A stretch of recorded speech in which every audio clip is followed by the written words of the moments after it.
లో పెట్టుకోవాలి. సరే వాళ్ళు 29 పెట్టుకున్నారు, నడుస్తుంది. అంటే సంక్రాంతి తర్వాత ఈయన ప్రకటించుకున్నారు కదా, నేను జనాల్లోకి వెళ్తాను, కార్యక్రమం ఉందని. అందుకనే ఆగుంటారు దాంట్లో నుంచి.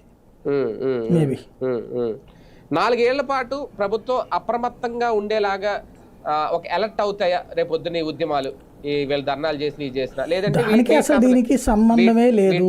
అలర్ట్నెస్ అనే సంబంధం ఉండదు. యాజిటేషన్స్ చూసి అలర్ట్నెస్ ఎప్పుడు ఉండదు. మీడియాలోనే కనబడుతుంది ఓపెన్గా.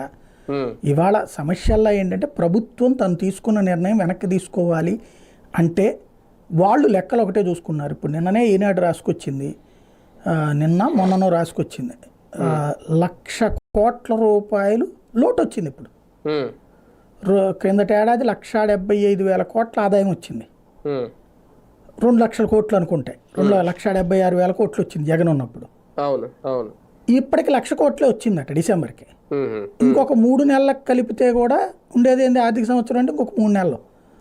ఈ 3 నెలలకు కలిపితే మ్యాక్సిమం ఇంకో 30,000 కోట్లు వస్తుంది. 1,30,000 1,40,000కి మించి రాదు. అంటే ఒరిజినల్గా అనుకున్నటువంటి బడ్జెట్లోనే 30,000-40,000 కోట్లు లోటు వస్తుంది ఒరిజినల్ లెక్కల్లో, రెవెన్యూ ఖర్చుల్లోనే. ఇప్పుడు మరి వీటికి ఏం చేయాలి? తీసేయాలి. ఇప్పుడు ఖర్చుల్ని తగ్గించుకోవాలి. ఇందులో 2 మనం సంపాదించుకోవడం, 2ది ఖర్చు పెట్టడం. అంటే అప్పులు చేసినా కూడా వీళ్ళ అప్పులు మ్యాక్సిమం దీని మీదనే కాన్సన్ట్రేషన్ ఉంది.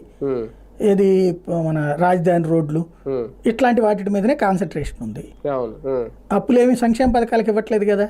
సంక్షేమ పథకాలకు ఇవ్వకుండా జనం చేతిలో డబ్బులు లేకపోతే డబ్బులు పెట్టి జనం కొనరు, కొనకపోతే జిఎస్టీ రాదు.